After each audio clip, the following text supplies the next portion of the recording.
something that I feel like I waited my whole life for. Thank you so much, everybody. When you go outside and look in the sky. Thank you.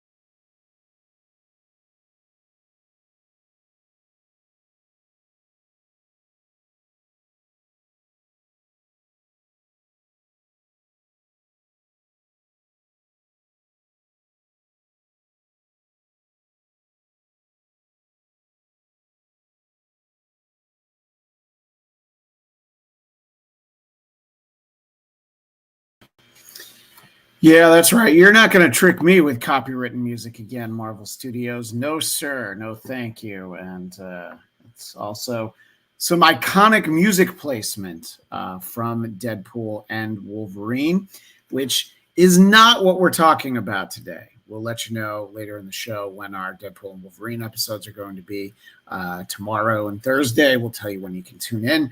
But this is what we in the biz like to call an emergency episode, where we felt like we couldn't wait, and we also didn't want it to get mixed in with the Doom, with the Deadpool talk. And joining us is Victor Von Doom himself, as you can see for our visual audience. So excited. Oh, it's just Eric Connor. I was wondering if you were going to do a Dr. Doom voice like Starscream or Cobra Commander. I feel like in your mind, that's what he should always sound like. Or Paul Lynde, I think, would have been a fabulous Dr. Doom if given the chance. Also with us is the David Brody and, of course, the Katie Hampton. And in the chat, the Daniel Drew, who will be going through some of his tweets. Daniel Drew spent all of Saturday in Hall H, and so he was there for the big Marvel announcements, which is what we're really talking about here today. But more importantly than that, Daniel Drew, our dear friend from this show and other iterations of this show and many other shows that I do, is a beloved member of our chat. He took the time to say hello to me. He came by the Geekscape booth. Yeah, you had already left. He was your last day. He was in Hall H for the whole day. So yeah, well, that's fair. Yeah, there was no catching up with Daniel that day. So I was very excited that he came over to say hello. It was great to meet him. He had a con of his life and really got to see some great panels. And we will look at some of his Twitter reactions. He is in this very moment, as we put in there. He's about to catch his Uber. He's checking out of his hotel. And he is still down in San Diego. And I had a great time down there. And I will talk a little bit about my personal stuff at the end, because what people are here is they want to react and get our reactions to the big news. We'll sort of go chronologically. So the first thing that was discussed was actually not on Saturday. There was a Deadpool and Wolverine panel, and then also there was some conversation during the Marvel panel, but that's where the lights showed up that I showed, some of the lights in the sky. Now, I was not there that night. Katie, did you see any of that stuff over San Diego? Yeah, we had actually just gotten out of Spaghetti Factory, which is a tradition for Matt Kelly to go to Spaghetti I can't believe I missed the Spaghetti Factory night. I had to go to Rock and Baja and not Old Spaghetti Factory. I love the Old Spaghetti Factory. But anyway, please continue. Oh, it was great. So we had just gotten out and we had heard explosions and we were like, oh no, what's happening right now? Yeah. And then we looked up in the sky and we're like, oh, it's fireworks. And then we were like, oh no, it's a drone show with fireworks. And that was wild. It stopped everyone, like even the traffic that was supposed to be going through, everyone was just stuck in the middle of the street, phones up in the air. Yes, please. No DP. Well, I was going to get to that. You finish your thought, and I'm putting that up there to sort of set up what I'm about to say. No DP. Katie has a good point. No DP. Yeah, right. Yeah, there was no DP. But by the way, if there was ever a superhero that would be featured in a DP video, it is, of course, Wade Wilson Deadpool. It's correct. Well, that's a great time to mention that Katie has not seen Deadpool and Wolverine. She'll be seeing it tonight. Yes. And speaking of tonight, happy birthday. Hey, thanks so much. Yeah, I think Brody and Eric. Happy birthday Happy to birthday you. to you. From Happy Bennigan's, from us, birthday. and Wait, is that a license-free song now? Happy birthday. is. I Yes. remember for years. It's in Okay. public Actually. domain, so keep. Yeah. Okay, Yes. fantastic. You do not have to do this. Happy happy birthday, dear, birthday, Mr. dear President. Katie. Happy birthday. Happy birthday to you. to you. Are you Ooh. one? Are you? No. No. Let's not do Skip that. around It's the gonna take room. forever. Skip around the room. So Katie will be celebrating Deadpool, celebrating her birthday by watching Deadpool tonight and celebrating the success DP of style. Deadpool. Yes, exactly. So yeah, there seemed to be a lot of excitement of the lights over the sky there. It was in incredible. San It was a Diego. really cool show. Like they Yeah. went all out for that. It was kind of unexpected. There wasn't anything in like the programming or anything to just be like, hey, this time Petco Park, take a look. Yeah. It was awesome. Yeah, so in one of the images is Galactus, and there's the Four from the Fantastic Four, which we're showing again for our visual audience. And by showing again, I mean, I think I stopped the video too early last time. But anyway, so yeah, all very cool, all very exciting. And we're not going to talk about the movie itself for Deadpool, but we do need to take a moment since this is a news-heavy episode. I liked calling it an emergency episode. Eric, you know how some people feel about doing emergency episodes, but this felt like an emergency, didn't it? If ever there was an emergency in Marvel movie talk, this was it. Yeah, this is the Marvel movie talk emergency. I appreciate that. So yeah, the Hollywood Reporter.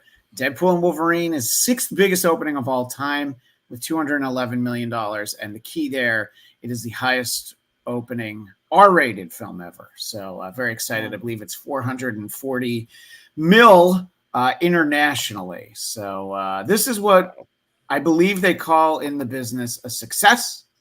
And we will talk more about that success in our upcoming episodes where our focus is really on Deadpool and Wolverine.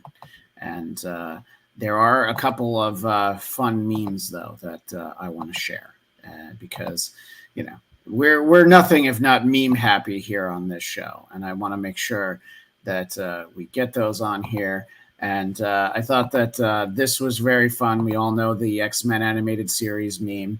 So and good. so Hugh Jackman recreated it, where he's reading that it's the #1 movie in the world. And then we have Deadpool looking at that meme. And then this is just animated Logan already missing Hugh Jackman. So I love when we get all that stuff. So lots of fun, lots of talk about Deadpool coming this week. You guys may have missed us, but by the end of the week, you're going to be very tired of us. This is the first of 3 shows we're doing this week. And I'll give you a programming note right now. 1 p.m. Pacific, 4 p.m. Eastern, I will be a guest along with Ian Kerner. We'll be joining Jonathan London for the official Geekscape Deadpool and Wolverine episode. All the unofficial BS that you come to expect, that's us. We're not the official Geekscape episode. We're just that Marvel movie talk trash. That's what I believe we get to be known as. All right. So there was the presentation of Deadpool and Wolverine. And as I mentioned, our pal Daniel Drew was right there. And I asked him, I'm like, all right, I'm counting on you to give us all the information. And he rose to the occasion. So he did talk about, there was a Wolverine and Deadpool choir. But the first thing that they presented was Captain America, Brave New World, which comes out on Valentine's Day. And Eric, I think our Valentine's Day 2025 will be greatly improved from 2024 when you and I went to go see Madam Web together. Where only our love was able to keep us warm that day, because that movie sure as hell didn't. It did leave me cold inside. I'm not going to lie. Yeah. Anthony Mackie was there, talked about being Captain America. Giancarlo Esposito's there. And it was revealed that if people are going to be worried about these kind of spoilers, then they shouldn't be watching here. But he's going to be playing the leader of the Serpent Society, Sidewinder, which 80s Captain America comic book nerds know all of those things. They saw a scene that I don't think has made it online, but one of the things that did turn up online was a presentation, a little speech, a little address to the crowd from our president, Thaddeus Ross. And I am delighted, and I am proud to become a member of the Marvel Universe. I have been watching fantastic actors, some of which are here tonight, have a really good time working in the Marvel Universe, and I wanted a piece of the action. And I'm very proud to be in this film. I think it has turned out to be fantastic.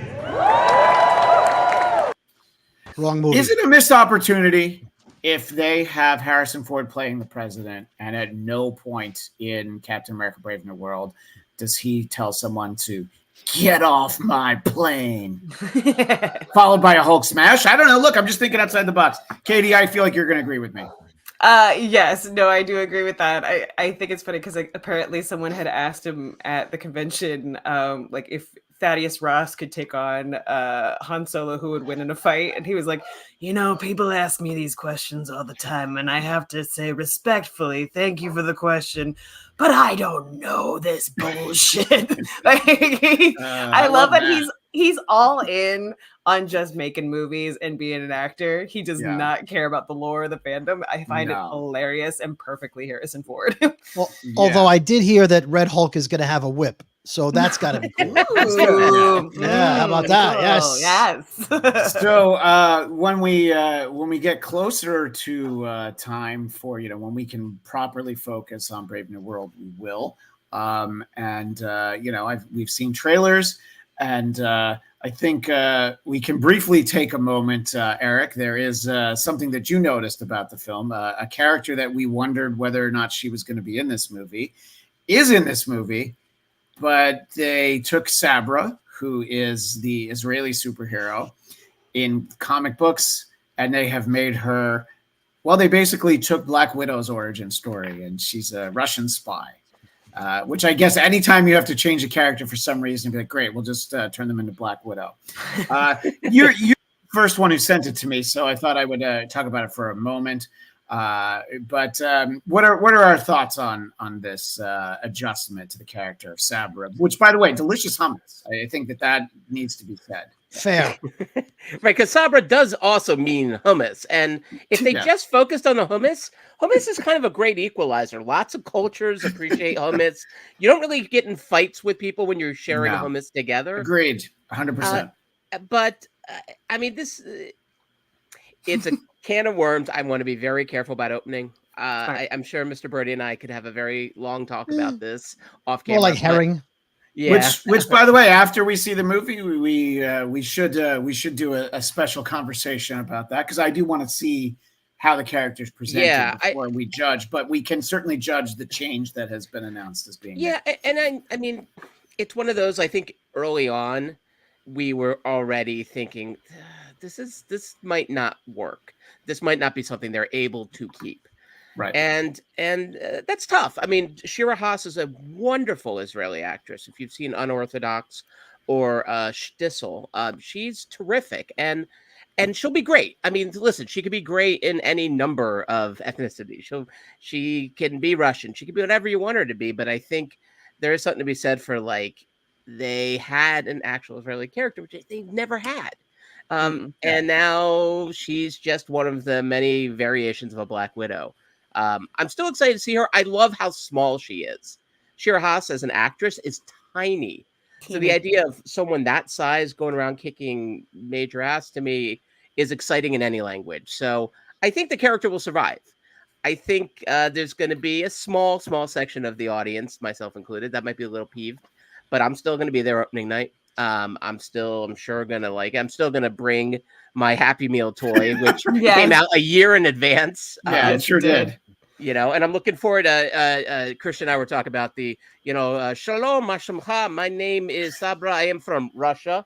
And yeah, they're going to have to, they'll have to red dog. I've learned not to play Simpsons clips on this channel, but we did trade back and forth. I'm excited for the Atlanta Falcons and the Denver Broncos. I sure hope that President Clinton, and I'll let you do the next one, and his wife Hillary will be there. So yeah, it'll be some tricky ADR. We do want to talk about some of the other announcements away from there, but David, I also wanted to give you a moment, your thoughts on Sabra Hold the Hummus. I don't know the timeline in the final script or the filming versus the real world, but we've got characters of ethnic origin of other ethnicities without a problem. Ms. Marvel is Muslim. Scarlet Scarab in Moon Knight is clearly Egyptian.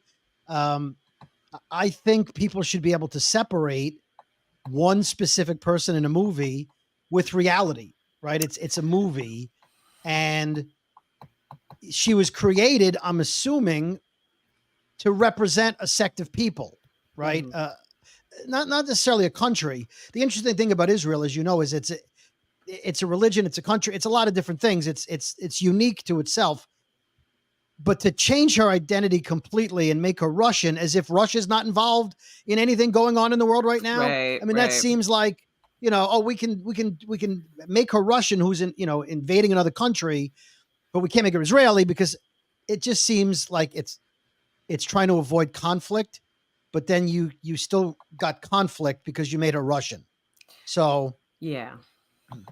And you can't go back. You can't go back and make her Israeli. I mean, she could have dual citizenship, I suppose. She's going to start carrying around 2 passports in every scene. Yeah, after this the Star of David is on her costume. Yes. So I feel like either don't have her in the movie, or don't have her as change her name in the movie. Do some reshoots and don't make it her. Yeah. Our pal Ivan Soto sums it up perfectly. It's so messy. Unlike Sabra Hummus, which is never messy. Yeah. Or it's not messy. Just make it a movie. It's just a superhero movie. It's unrelated to the real world. Yeah, it is. But I think that there's like a mass distinction that a lot of mass distinction didn't sound right. a big difference. Yeah, Sorry, no, and I think massive difference. Massive difference, but I think that we are so ingrained just culturally worldwide in a lot of this conflict that it's hard to avoid. And I guess I understand why they did it. I don't truly. I think I agree with you that it's all completely messy, and you're not going to please everyone. It sucks because that was how it was originally written as the character. It's nice when you can go back to the source material for that kind of stuff. I'm interested, I guess, to see how they plan it out, how they plan it out, and how she performs. I think she'll do great, but. Yeah, it is messy, and I don't think that Marvel has skewed away from current events, kind of breaching into a lot of their themes lately.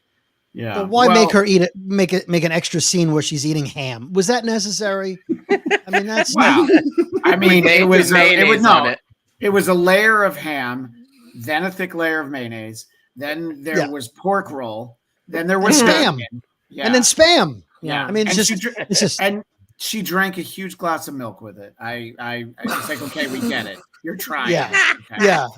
Didn't take one lactate, not one. Her first scene is literally cooking bacon now. They added that in.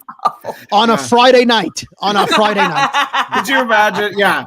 It's just so many CGI's egg, cheese, and bacon on a roll. She's just holding it and like she goes shopping, she pays retail. I mean, what's going on? What have they done? That's why David Brody is on this show. David Brody said that. I didn't say that. I wouldn't say. Katie and I wouldn't say that. Eric Connor might. But you're making me want to say some really controversial things, and I'm just. David Brody is allowed to say it. You're making me want to get just get an egg, cheese, and bacon on a roll from Bagel Boss, just down the street from me here in Burbank. And yes, there's also an H&H Bagels coming to I think the Beverly Hills area. So Nice. we're never gonna have to leave. We're never gonna have to leave. Dreams. All right, so we're talking about the Ruskies, and there was a Russian in attendance there for the panel, and he made a grand entrance, as you would expect, for the Thunderbolts portion of the conversation. San Diego No, we want to focus on the Christmas. I've come here today to introduce you to the brand new team of heroes in the MCU. It is this great team, I have to tell you. They are wonderful. They are the Thunderbolts. We think all the same thoughts. We take care of each other. Is this his audition to replace Steve Carell as Gru in Despicable Me 5? I feel like he had the voice better in Black Widow. This is, I feel like I mean, granted, like it's at Comic-Con. He's excited. He's probably been drinking a little, you know. Yeah. He's Russian. Yeah. He's also not doing rehearsed lines like he did in the movie. He's got to keep the accent while he's ad-libbing.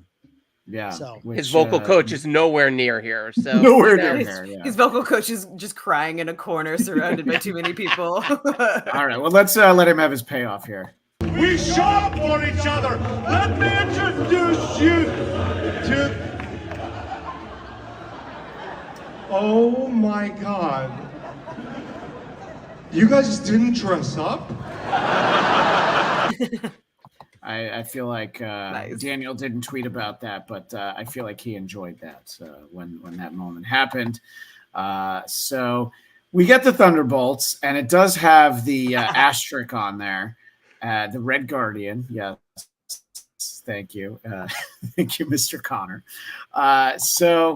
Yeah, and I'm scrolling through a post from the website The Direct. So thedirect.com, I will give credit for providing some great coverage in here. We'll get some more first-person narrative from our buddy Daniel Drew. But Florence Pugh was there, and let me get some advertising. Go figure. But yeah, so that was the moment we saw with him. And so Sebastian Stan was there, as we're seeing, and they talk about the Thunderbolts, but boy, I am not sure when we're going to get to see it. I was looking for that earlier, and so they did show some Hall H footage, and as it says here from the Direct article, exclusive to Hall H and not posted online. So we don't know what everybody got to see, and we'll talk about the next presentation there. But what is our excitement level for Thunderbolts, which I kind of feel like it's been coming up for, well, I guess after Black Widow was when we were convinced we were getting it, and that was 3 years ago now. Let me start with you, Brody. What are your thoughts on what we're going to get from Thunderbolts? I'd say my excitement level is a 7. I like a big cast. I like a lot of heroes. I feel like it's an assortment of people we didn't care a lot about. Now we have to care a lot about them when they're together. It's like the cheerleader effect from How I Met Your Mother. You put a couple of girls, the cheerleaders are like a 6 or a 7, but when you put them all together as cheerleaders, they're 10s. Right. And so, like, I don't really care about Ghost. No. U.S. Agent, we were made to hate. Red Guardian's great. He looks like he slimmed down a little bit. Sentry is going to be exciting if they do Sentry right, which is a difficult task, which, they're to pull him off. So, yeah, I'm excited about the writing, and Red Hulk is exciting. Harrison Ford's great. So it's a wait and see. I want to see the first couple of trailers. That checks out. I don't know why my camera's up. I don't know why my. This is the best, Christian. Yep. Yeah. We're doing Thunderbolt, not Black Bolt. So if you could just, there we go. Marvel recast him as a blank slate. So, Katie, what do you think about the Thunderbolts? What's your excitement level? Or what do you think about Christian? Both things. Very excited to come out. No, I'm excited for the Thunderbolt. Oh, sorry. Oh no, now we don't have your audio. I didn't realize Christian was coming Now out. we only Whatever. have the visual. This is not the best, Christian. This feels like us waiting for the Thunderbolts and for Blade or any news on Blade to come out. You know, like it's just like we're constantly waiting. We're just hoping to hear anything coming out of a microphone, or in person. But yeah, no, I feel like, you know, what's interesting about sort of the Hall H releases, like there was stuff that we heard about that we kind of knew was in the works. I feel like we didn't get a whole lot of insanity that we usually get, which like I'm excited for Thunderbolts. I'd be happy to see it. I don't know too much about it. I don't know about the comic that well, but I'm excited to see what they come up with. I just don't know what we actually got from all of that. I agree, and I think that was, you know, with this Hall H presentation, which of course I would have killed to be at, but I also wasn't even in San Diego. So who would you have killed to be there? I guess it would have had to be Daniel Drew, right? Because he had a pass. Oh. But I like Daniel Drew. But I like Daniel Drew. I'm not going to stand for that. No. But I like him. I wouldn't want to hurt him. I just okay. Wanna, all right. Well, we're back him out for a couple hours. Don't kill him after I've met him in person, please. That's all. Yeah, right. No, he seems nice. But I think you're right. It's like Thunderbolts and Captain America: New World Order. They've already kind of been in the works. We already got like some imagery. We knew the cast, so there wasn't necessarily much they could have added to it beyond maybe showing, you know, a trailer we haven't seen for Captain America or any kind of footage for Thunderbolts. But so Daniel Drew popped into the chat just in time for you. just in time to have his life threatened. Yeah, that Eric would have taken you out in order. Well, I'm glad that Daniel got to see the panel and you didn't, because me too. You have that kind of hate in your heart. Daniel deserved it more than me. I know that. But I think, you know, it makes it feel a little real, and that's one thing I think Marvel kind of needed, that to be like, all right, guys, we've had a bumpy road. Here's actual visual proof that these things are happening when we said. Although an asterisk to that, just like the Thunderbolts title for me, is I think some of those release dates, something we've talked about before, seem like dreams. Like they're starting to film Fantastic Four tomorrow, and yet somehow it's going to get released in 1 year. Like it'll come out in less than a year. Yeah, the official release date is July 25th next year. No way, unless the effects are terrible, which I don't think they will be. I hope. Well, imagine if a Fantastic Four movie came out with terrible effects. So I have the release date for Thunderbolts. It's May 2nd of next year. So it seems like they're stacking things on top of each other again. You know, Captain America was supposed to come out this year, but they pushed it back after the strikes. So that's February 14th. And then we're going to have Thunderbolts on May 2nd and allegedly Fantastic Four on July 25th. I agree with Eric. I think we'll probably get Thunderbolts on July 25th and Fantastic Four maybe in time for next holiday season. But it's one of those stories where I'm like, all right, enough already. I would like, I think he's right. I think filming for Fantastic Four did start today, but then yet there's somehow trailers. You know, I mean, there's a trailer that was shown that there's some music in it. So as you're talking, Eric, I'm going to show the trailer, but turn the music off pretty quickly. So what were you going to say? Again, Fantastic. Oh, actually, I hadn't seen this, so I'm just curious myself. I thought this was just like a hit piece. Yeah, right, exactly. Yeah, so you can keep talking though. Yeah, it's like a sizzle reel more than an actual trailer. Yeah, but you'll keep going though. If you keep watching, you'll see. You'll see that there's at least some sequences. You know, so yeah. But when I like the discussion they had about their inspiration for 1960s sort of neo sci-fi New York, and I'm blanking on the artist or the author's name, but I looked it up and it looks cool. I mean, I think it's something they haven't quite done, is kind of cool retro futuristics 1960s yet. So I don't mind this story being set there. I mean, I think the end of the film we could almost already see a blip and all of a sudden they're in our modern day. But that aside, I think it's actually a good space to inhabit that hasn't been done. So on that end, I think they're, with these new films, they do have to find these little places to put them that we haven't seen a million times over. So it seems like a smart move, but I'm curious what you guys think. Yeah. Well, what do you think, Brody? Well, this isn't the footage that I sent you yesterday that was shown at Hall H. What they showed at Hall the H video was you them- sent me, the video you sent me had been taken down for copyright reasons, along with many other videos of that. So that was what I was able to find. So maybe that wasn't even what it looked like.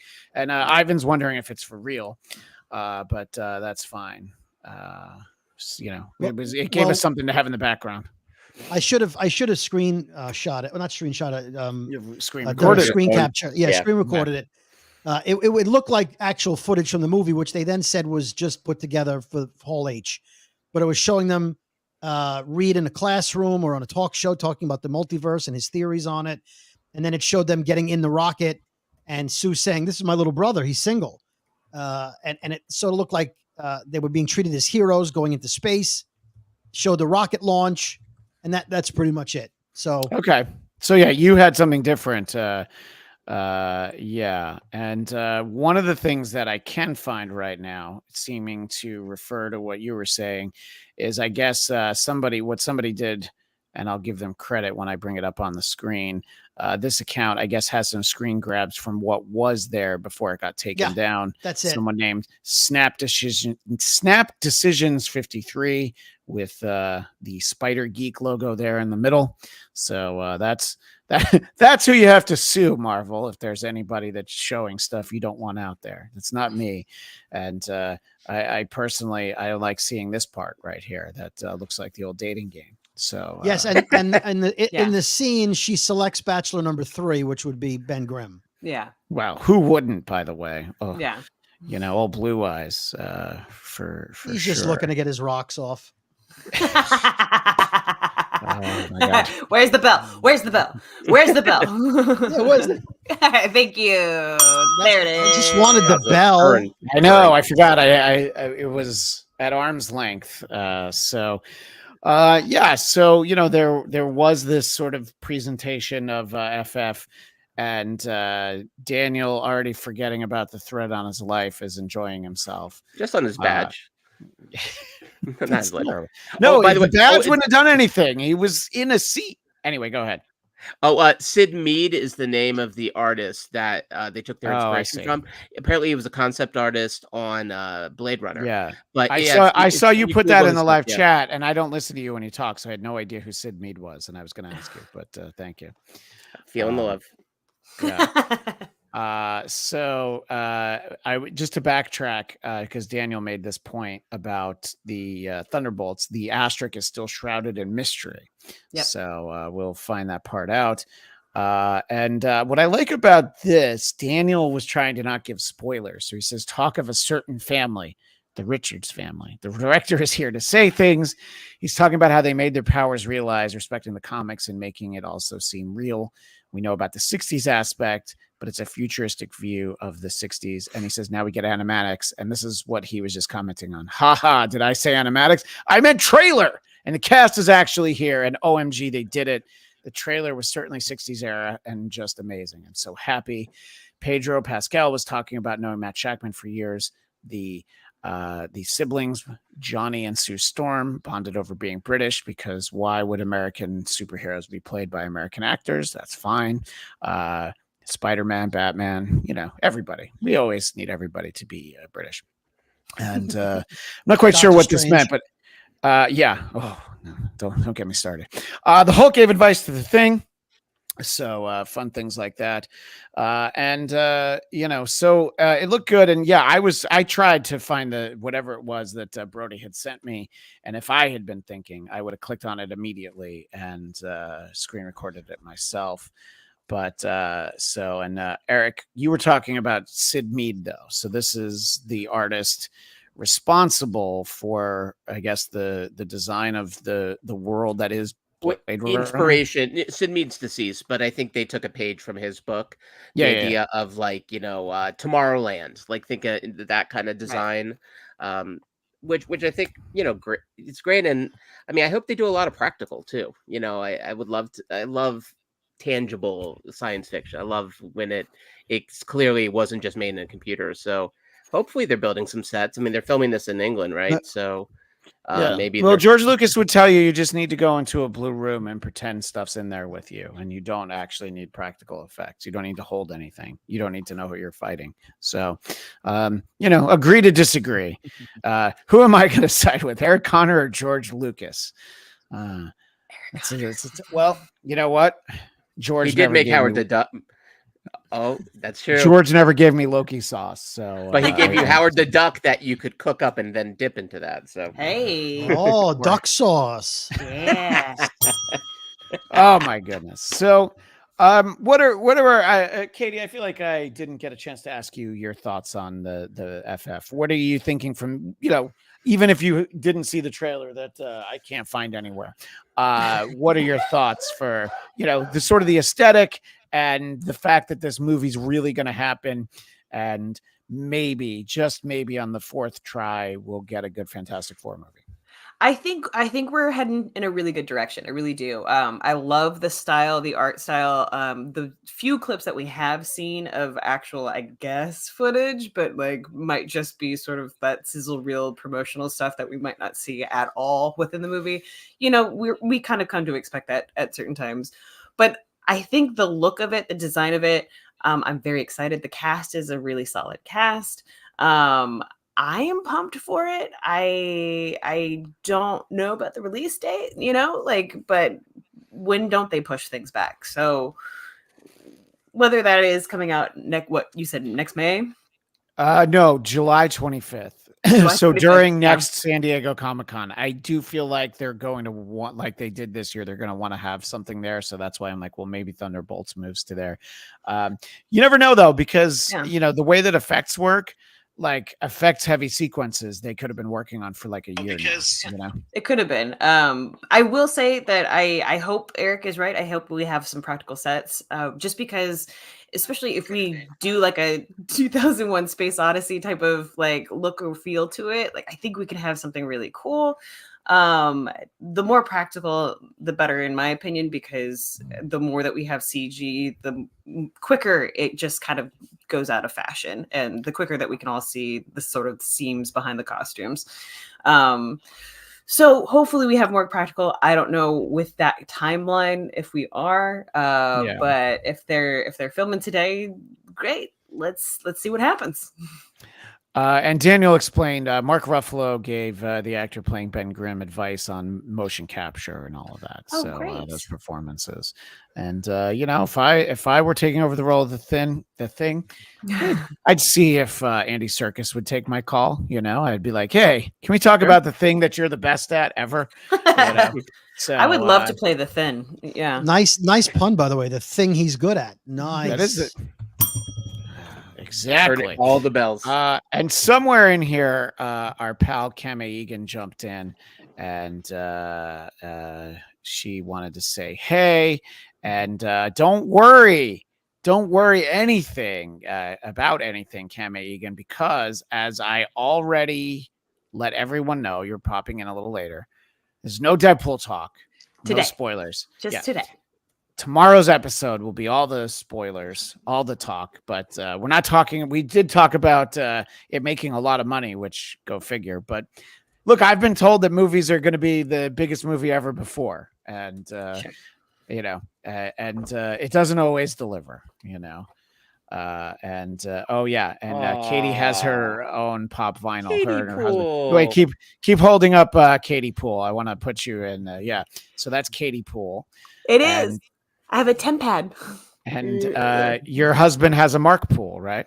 He has a Wolvermark. That's right. I'm sorry. I forgot that's what he did. Yeah, he has a Wolvermark. Yes, exactly. Yes. So, well, that's great. Well, and so I look, I'm excited for it, but yeah, that don't rush that movie out to have it out in time for Comic-Con. No, and I think even if they only need one more month, take the time. And I'm sorry, what were you going to say, Katie? I was just gonna say, I hope that's the main thing. I hope we're kind of getting back into the whole Marvel. don't release it till it's ready, because once we rush things, it never turns out great. And especially when cutting corners, we've seen how that has affected certain properties, and how Yeah. great that goes, and how cold your hearts become. Yes, right, exactly. This is a funny observation from Kame Egan. Sebastian Stan still looking a little bit like Tommy Lee, who he played in the Hulu series about Pam and Tommy. Yes. Bucky and Tommy Lee, not. It's a good question from Kame Egan. Any guesses on what the asterisk means? No. I don't, because it seems really stupid, and it's annoying. I'm not going to lie. If it was a question mark, it would be way better, like Thunderbolts, but what do you guys think? What do you think the asterisk means at the end of Thunderbolts, Brody? Is it the asterisk that's like you waiting to see if you can get excited and really want to see it, or waiting to see it before you pass judgment? What do you think the asterisk means? We appreciate that question, Cam Egan. Well, by definition of what an asterisk does, it says it's not really official, right? Yeah. So is it possible that they rename the movie the way they did Fantastic Four yesterday, right? They called it Fantastic Four: The First Steps. Yes. Maybe. And one of the things Feige said was not like the comics, the Thunderbolts is not related to Thunderbolt Ross. He seems to make that a point wherever he makes that, where he's asked about it. So maybe the movie is called something else. Maybe maybe Thunderbolts is not the main focus of the movie, and it becomes something more about what's the guy's name? The Bob Sentry. Maybe there's more of a Sentry name to it after a while. Maybe Thunderbolts isn't testing well, because nobody, not, you know what I mean? Like maybe people who are the Thunderbolts? So I think it's not the official title. And the Ivan Soto, our friend Ivan Soto with the theory, maybe it means their name will be changed. People are assuming they're the Dark Avengers. That's entirely possible. And that's also what Daniel seems to think. What were we going to say, Katie? I was just going to say that asterisk, at least to me in English, it just means there's a footnote. There's something that also needs to be said that we have to look at the reference for, but we haven't been given that footnote yet. So yeah. I think that there's like a massive footnote that we just haven't been given yet. And that's all it seems to be for me. Bringing it back to Fantastic Four, Daniel says that if it's released during San Diego Comic-Con, it's another movie he'll have to maybe get into a panel for or wait 6 days to see. So it is very stressful when these things come out, even when it comes out on the Thursday, because Comic-Con, I guess the preview day is Wednesday now, and Thursday is actually the first day. That's how infrequently I go. I was like, oh, Thursday is like a real day now, but it is a real day now. Yeah, we feel for that. And look, it could be a very simple thing. Maybe it's simply that the team isn't an official team because it is covert. What say you, Connor, when it comes to the FF and the Thunderbolts and the things we've talked about thus far, before we jump right into what people really want to talk about? I think per Brody's comment, like maybe the idea of it didn't test well, but they're like, what if we add an asterisk? And Peoria was like, yes, now we'll see it. All it needs is a little punctuation and we're there. And I think there's a name change. I think it's the idea of like they're not official Thunderbolts or whatever, and maybe it gets into that cheesy thing they did in the last Fantastic Four, with the say the name at the end right as they cut to black kind of thing. That was so terrible. It was the movie had been so terrible. No, but the movie had been so bad, and then it just ends also on a bad note. Right. I mean, listen, by that point, those who were still conscious, it didn't matter. Like nothing was nothing was going to revive us. But I think it's one of those. It's kind of like a silly little thing to do in a title. It gets people talking. So I'm not worried at all about the asterisk. I think it is a B-level team, though. I think there's something we were talking about before that has some great actors: Florence Pugh, David Harbour. I mean, like great performers in the mix. Love Julia Louis-Dreyfus as Valentina. I think she's awesome. So I will be there. We'll all be there. But the Taskmaster, they didn't exactly wow us with what they did with the Taskmaster last time.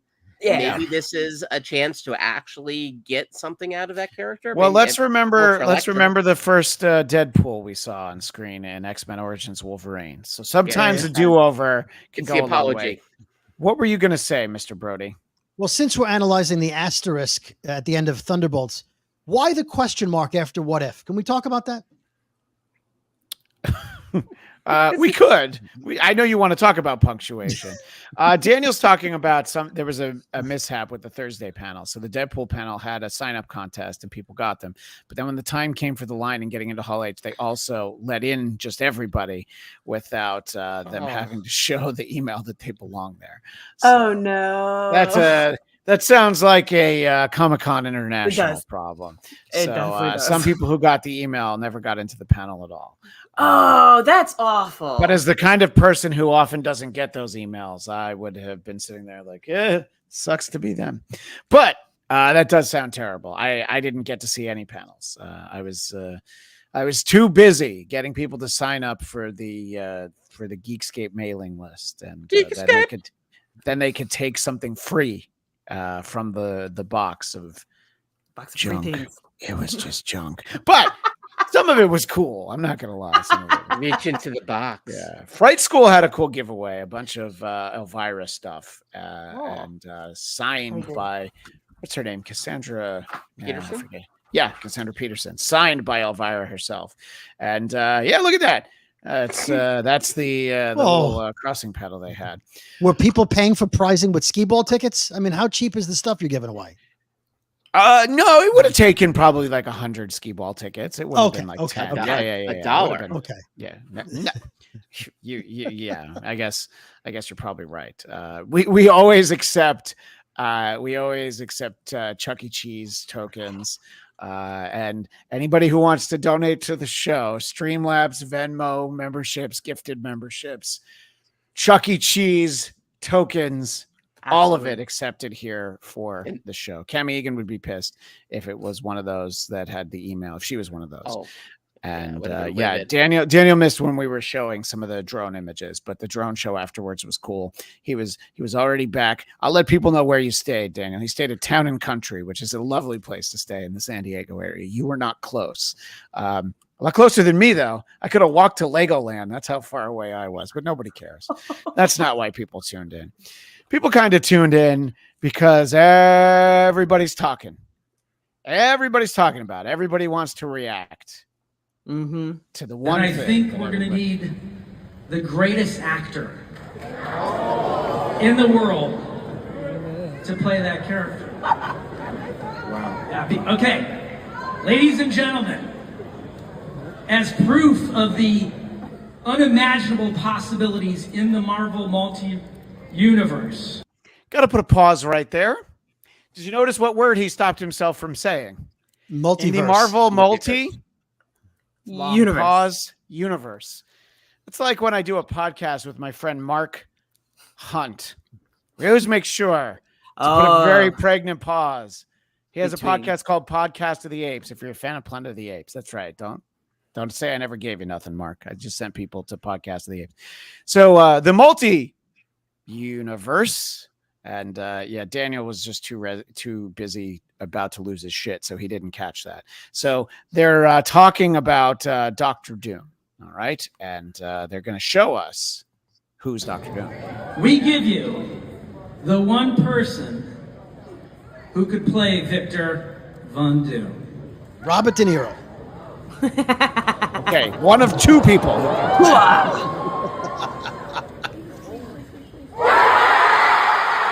Al Pacino. That's a pop.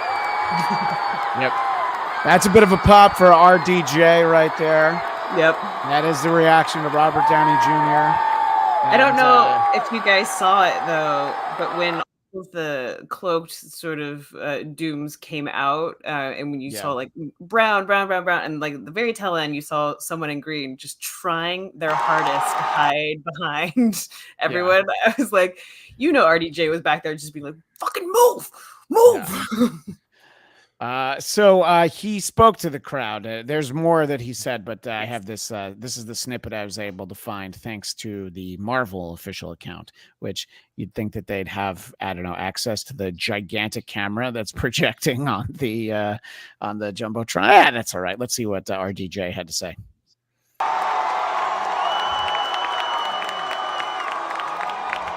New mask. Same task. Okay, I hate that more than I hate so many things. They paid for him to say that. I hate new mask. I hate same task. We'll what about Trask from the X-Men? That would have been fine. That would have been fine. But yeah, that would have been that would have been Peter Dinklage, wouldn't it? So that would have been delightful. As Von Doom. What did I tell you? I like playing complicated characters. Wow. All right. So a lot of speculation on what this means. And I saw some comments earlier because people rightly assumed that we were going to talk about this right away, but we waited almost an hour. Ivan said, you know, you got to Brody's from radio. He understands. You got to keep him tuned in. We want the P1s. Forward tease.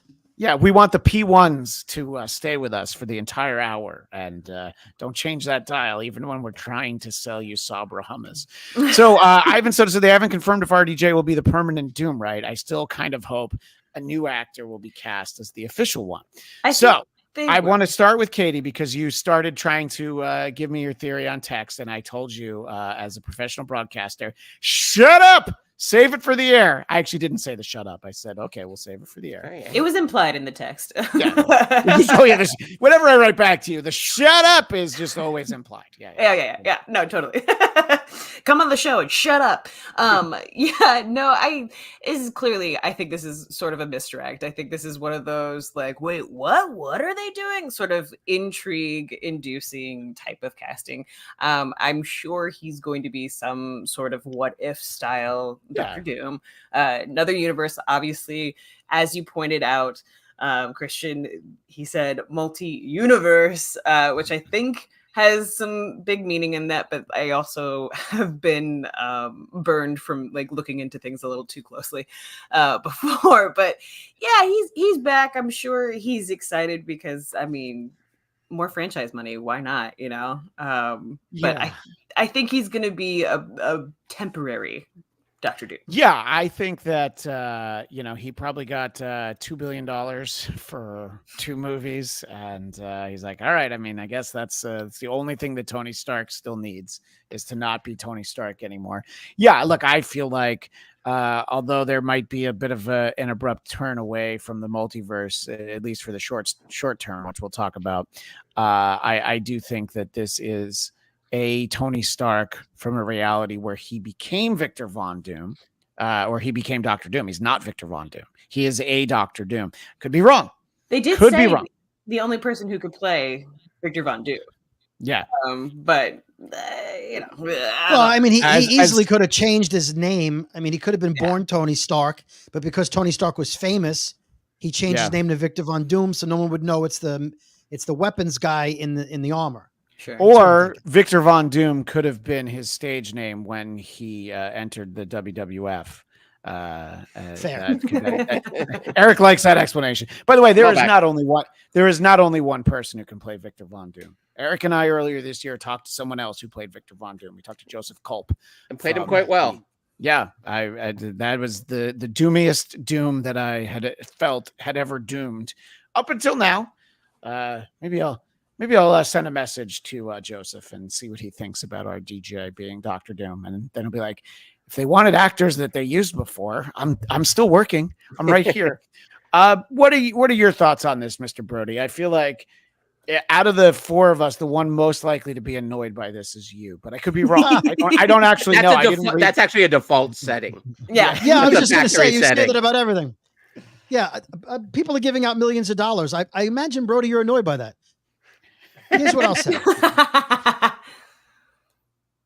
First of all, Tony Stark and Iron Man, he's constantly out of the armor, right? He's Tony Stark half the movie.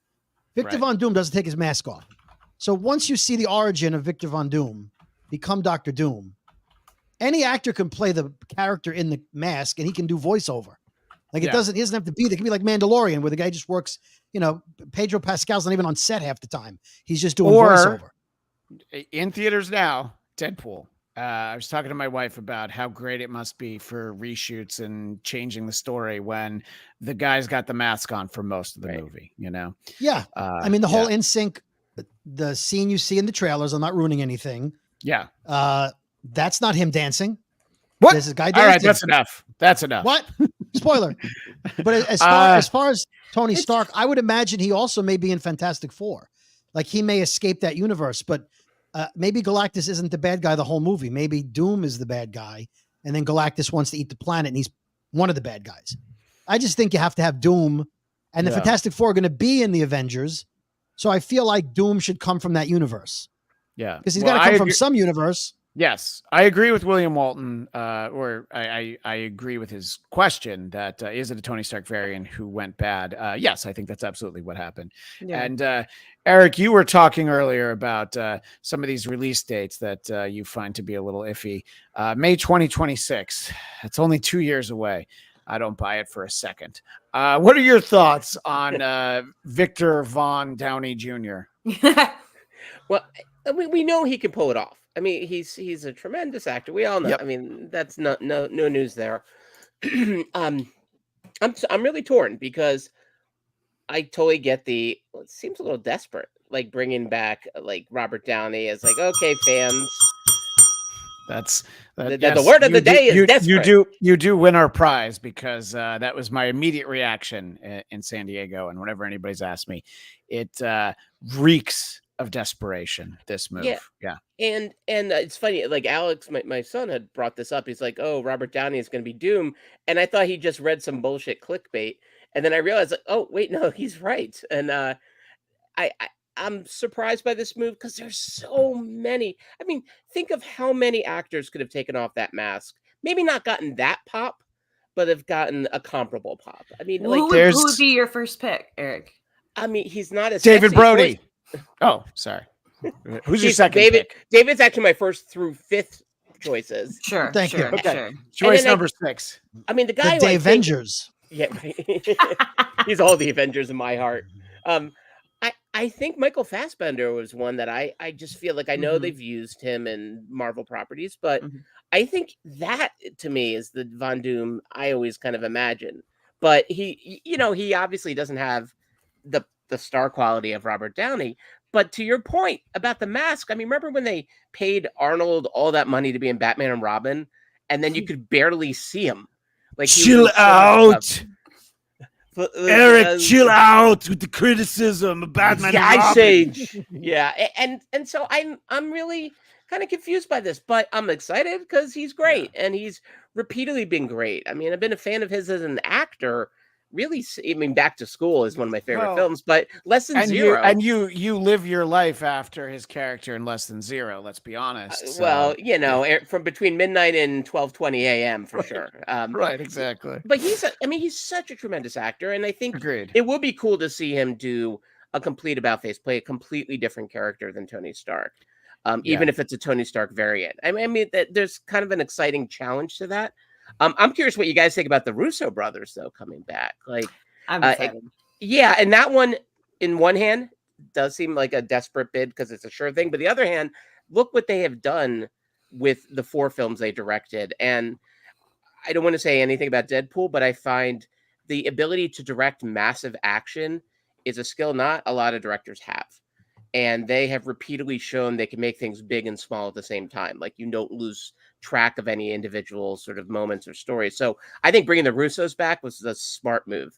A little bit of a safe bet, but a smart bet. And I'm thrilled they're at the helm for both of them. Well, and I think Marvel's on a precipice right now where it's basically like we've got a lot of fandom that's falling off, and there's a lot of people that are becoming disinterested with the property. And of course, they're going to try and make the safe bets, especially with sort of their main core structure of all of this. bringing RDJ back feels like it's kind of one of those things where it's like, it's okay. We know what you like. We do know that you like this guy. And it's like, yeah, but we also like a lot of other people. So how are you going to help with that? Yeah, there's a few versions of the video that I showed. That's the account I think that Marvel showed. I was looking for one that was closer. And in some of them, you'll hear somebody, there's one where you hear somebody say like, Robert, because they're hoping it's him. Right. And my favorite one is somebody's like, Jared Leto. Jared Leto. I heard that one. Yeah, and I was just like, oh, imagine the reaction. I think people would have laughed. It's like, oh my God, it's Michael Morbius. Right. The one true Victor Von Doom, and they takes off the mask and all you hear is just crickets. And he'd have the Joker tattoos from Suicide Squad. So he'd be like, oh, look, Victor Von Doom is damaged. Someone who will be appearing on this show on Thursday, and we will give you our schedule for our Deadpool episodes. Adam Hughesy, the H-Man Hughes, says the Russos coming back isn't good news to me. He's the H-Man. Name one good film they've made outside of Marvel. There are those episodes of Community, obviously. But if David, you have a movie, please bring it to the table. It's called It Doesn't Friggin' Matter What They Did Outside of Marvel. They're hired from Marvel. All right. I like that. Yeah. Right. Like, exactly. The guy's a great French chef. The guy's a great French chef, but he hasn't made any Japanese food. Who cares? He's a great French chef. I really have to agree with you, Brody. I really have to agree with you on that. This guy's upset they don't do film noir very well. Who gives a shit? Yeah, and I agree. They are home run hitters every time for Marvel. The Russo brothers are sure thing for the Avengers movies, Cam Egan says. Yeah. I think the films are going to look terrific. I'm concerned it's only one half of Marcus and McFeely. I thought I read something that they had a falling out. I actually don't know about that. So he lost that love for McFeely. You're so proud of yourself. Salino and Barnes all over again.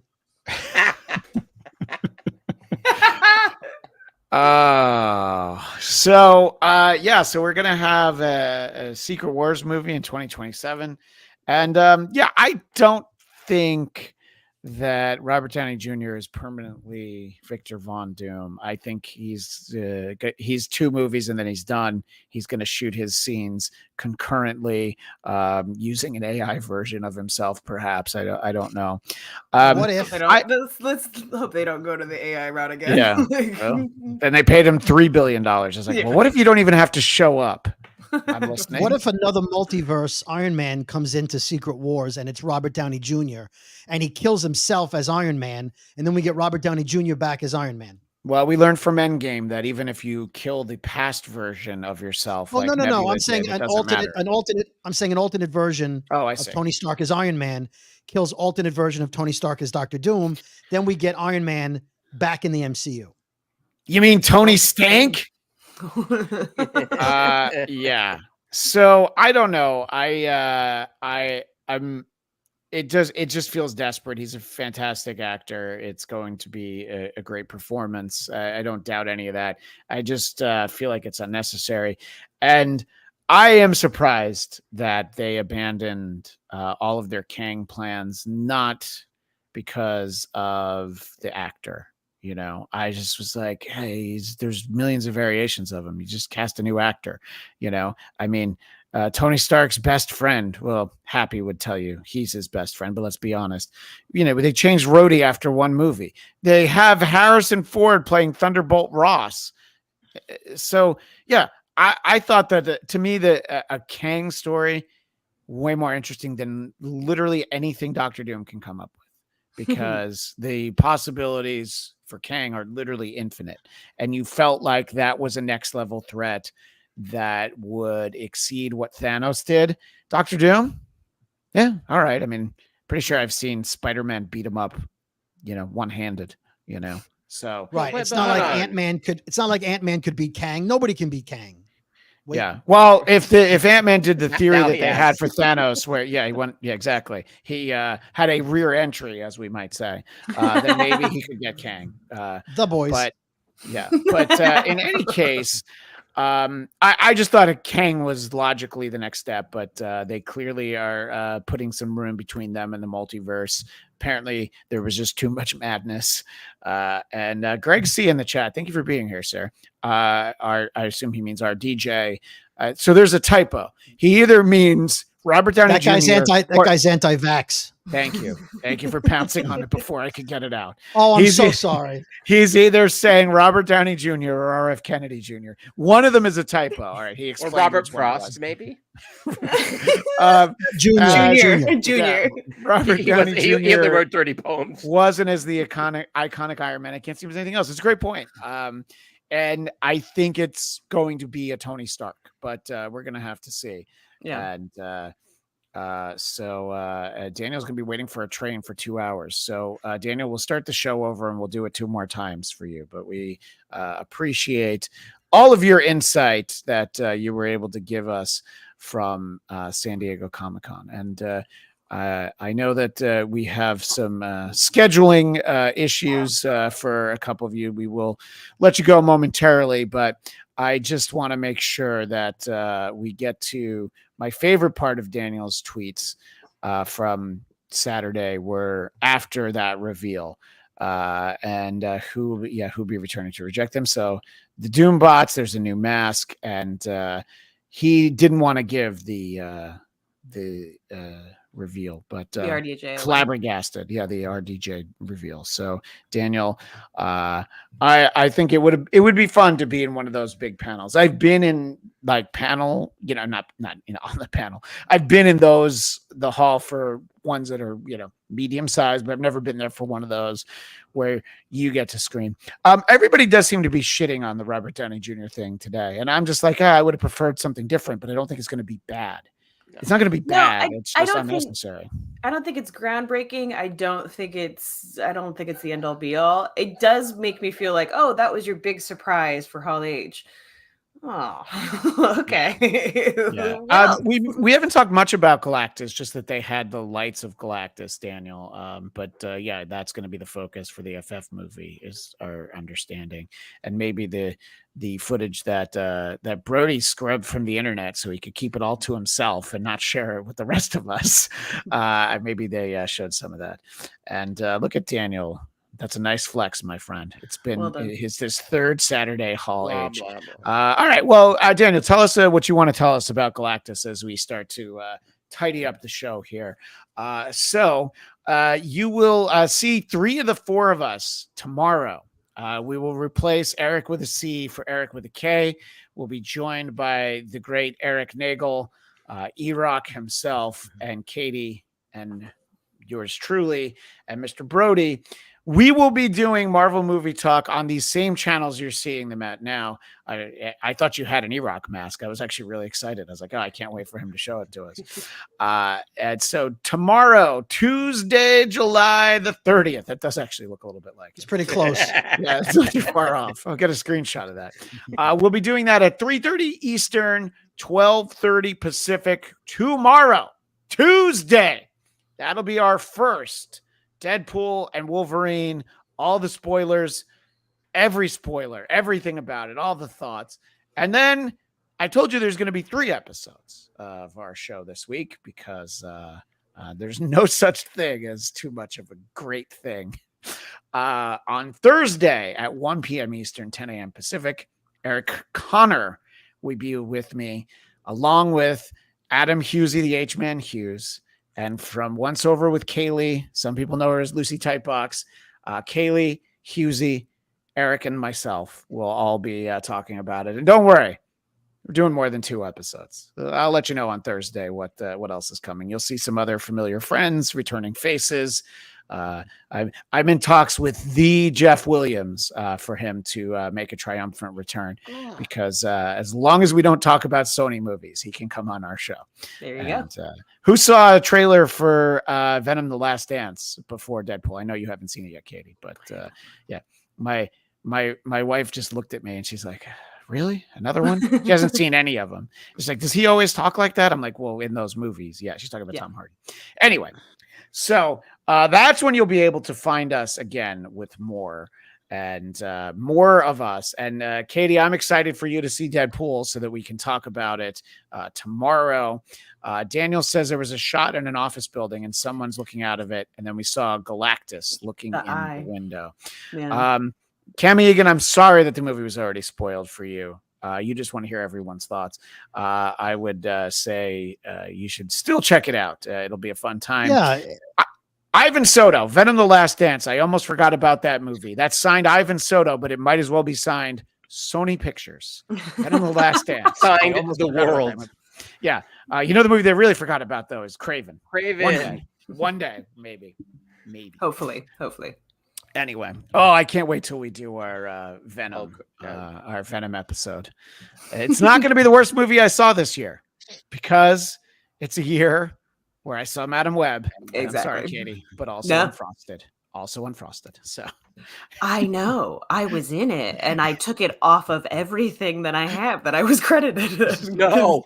They took the credit off for me. So I was like, I'm doing it myself. Any other year, it would be a lock for worst movie of the year. But I enjoyed a good 9 minutes of it. Don't I do know. that. As long as it takes to cook a Pop-Tart is how much you liked it. Baby. Yes. 3 minutes, really. Yeah, it's about the substance. Same substance. Well, everyone join us tomorrow. As I said just seconds ago, you will be able to find us tomorrow at, I want to make sure I get the time right, 3:30 p.m. Eastern, 12:30 Pacific. And in just a little bit over an hour, right here on Geekscape, it'll be the main feed, the main show, the big show. I got called up to the majors for 1 hour. Geekscape. Hey, yeah, you know what? Let's get this dead weight out of here. I'll be on Geekscape, the main show today at 1 o'clock Pacific, 4 p.m. Eastern, talking with the Ian Kerner and the Jonathan London. So there is going to be so much Deadpool and Wolverine talk, and I'm going to be exhausted of it. Eric, I'm actually really looking forward to you and I getting to talk about Hit Monkey season 2 because it'll mean we can turn past. I haven't seen any of it yet, though. No. And oh my God, look what Katie got from Hit Monkey. Yes. Did you watch Hit Monkey season 1, Katie? I haven't yet. No, but this was like the coolest thing from the Hulu activation. If either of you want to catch up and watch season 2, we'll do one episode, one special of just season 2 of Hit Monkey. So we liked it. We were very surprised. Yeah. I'm excited. Like I honestly had forgotten about it until the activation, and then they gave me this like cool katana box thing. And I was like, so surprising, Katie. Like Hit Monkey was one of those kind of snuck up on us. They didn't really put much muscle behind it. It's great, and I'm really stoked that they did a second season.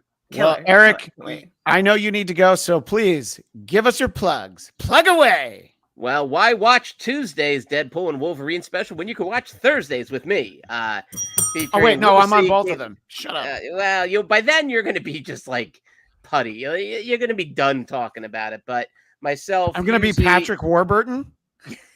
Always in my heart. So yes, hi, Count Eric Connor over at X, Insta, and now I got to update my resume because I did say, featured on podcast with woman who played Chicken Lady in Unfrosted. Now you've removed it, so I can't live off the reflected glory that is Katie Hampton. I'm very sad about that. All right, you can still just say Katie Hampton and not the chicken part. Yeah. Oh, I have to change my degrees of Kevin Bacon now. Damn it. I'm sorry, Brody. Bacon and chicken. Eric, we'll see you on Thursday. See you next Thursday, and so long to him. And he's going to watch them all live or not after I see the movie. Daniel Drew, we appreciate that. David Brody, give us your plugs. Katie, you can give us your plugs, and then the show will end. But Brody, what are you plugging? Twitter and Instagram at David Brody. That's with a Y. You can watch us tomorrow at 3:30 East Coast time on the Deadpool show, right here at Geekscape with the other Eric. And on Thursday, you've already heard everything. Listen to the Brooklyn Boys podcast, available wherever you get your podcasts. Episode 303. It's a palindrome. Enjoy it on Thursday, and that's all. That's all I got. They could enjoy it after we were done. Like they don't have to. It's not an either or. This isn't Sophie's Choice. They can check out, but please check out the Brooklyn Boys. And Katie, I know you did a lot of stuff at San Diego Comic-Con, so I think you've got a lot to edit. What can people expect from you in the near future, apart from being on this show again tomorrow? You can always check me out at El Sassy Pants, ELSASSYPANTS, sometimes with a Z if you're on TikTok. You'll see Marie and I from the Napping Through Happy Hour podcast did a ton of interviews and stuff. I have a lot to edit, so there's going to be a lot of stuff. If you are into any of the geeky fashion stuff, we did full coverage of the Her Universe on Thursday night, and it was incredible. Look forward to that. The guys from Fright School are actually going to come on and help us do some coverage on that. It was such a fun time. We had a blast at that event. And then we'll have some other coverage that includes the Paramount Lodge, the Hulu activation, and some other things that we saw around San Diego Comic-Con. Be on the lookout for that, but I have to work, so it might not come out right away. And please follow our friend Daniel Drew for he's going to post his San Diego Comic-Con photos and everything on his blog. You can find that at Jedi Time SAIYAN. Just look for Daniel Drew. We retweet him from our accounts. Thank you, Daniel. Great to meet you. Thanks for all your coverage. And nobody's going to get to hear the story of what I had to go through to get this T-shirt because we're out of time. But don't worry, I'll bore you with it in the future. That's okay. It's the reverse of a good tease. Just teasing you for a not particularly good story. But that's all the time we have for now. We will see you tomorrow. And some of you will see in a little bit more than an hour right here on Geekscape. But until then, as the great Stan Lee would say, Excelsior!